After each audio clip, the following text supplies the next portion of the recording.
Brings back a lot of memories, this particular stretch does. When Dillis and I spent a lot of time looking for one particular beetle. And thankfully, one of those particular beetles is on that birch just on the left of screen.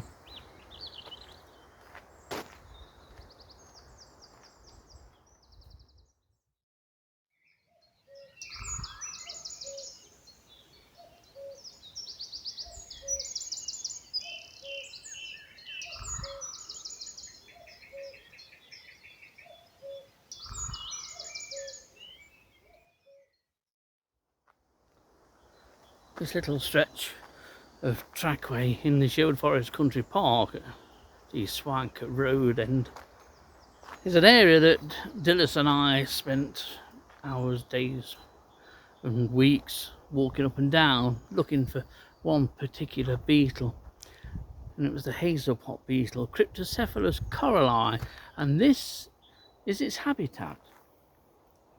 It's grown up a little bit since we were last here.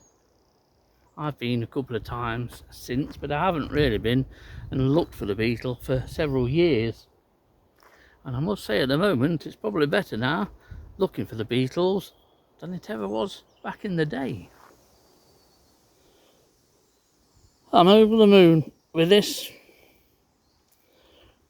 The hours and days that we spent looking for these during season, anything from middle of April right up till middle of June, we'd be down here most days, walking up and down the path, checking all the scrub birch and the trees, and even scanning the tops of the trees with binoculars and a telescope, all to look for this beetle. And this is a beetle that we found or rediscovered here at Sherwood Forest after an absence of about 70 or so years.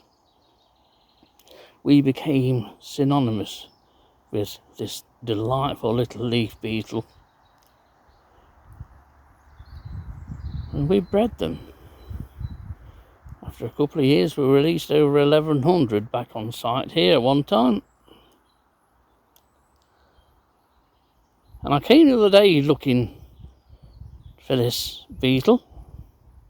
Thought maybe too early, but we've had some lovely warm sunny days,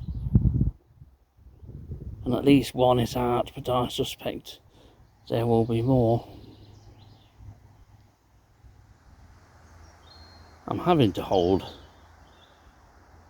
this branch and the leaf just because it is so breezy, but this stance here is what you can detect very easily even when looking up under the leaves, and you can see this characteristic silhouette, and you know instantly that you've got Cryptocephalus coralli rather than 7-spot or harlequin ladybird.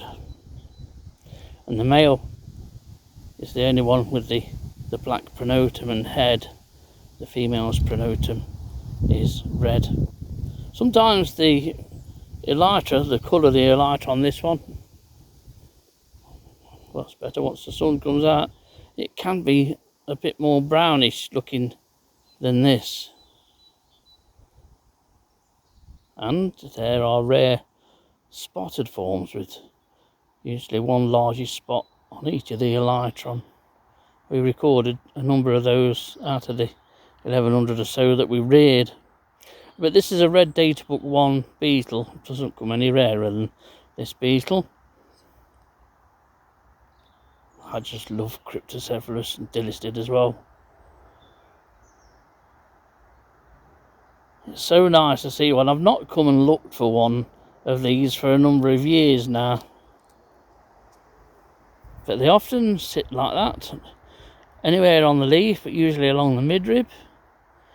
When it's windy weather, they will cling, literally put their legs around the leaf stem or the branch that they're on, and they will cling on for dear life.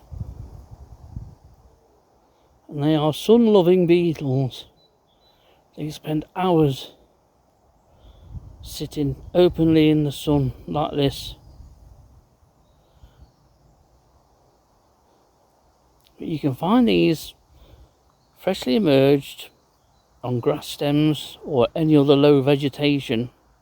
Of course, the larvae spend their lives in a pot over 2 years in the leaf litter, the pupate in the pot, and then come late April and May, out they come. And we weren't believed at first when we told people that, yeah, you find them in grass,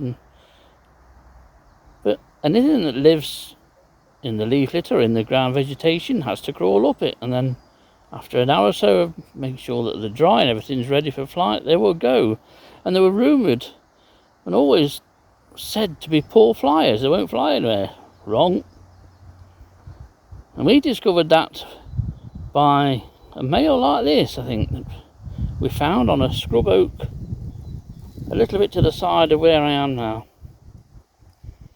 It had a little bit of something to eat, and then the sun came out because it was quite a dull morning. The sun came out and off it went up into the treetops. That's when we knew we had to change or adapt our surveying techniques, rather than just look in the vegetation and as high up as we could. These weren't just beetles of scrub birch. They spend most of their time at the top of silver birches. So mature birches are as important as scrub birches for this beetle. But I really am overjoyed at finding this one today. And this is a good sized male. From the head to the end of the elytra, we're on about 8 or 9 millimeters. What a thing. And such memories this beetle brings back for me.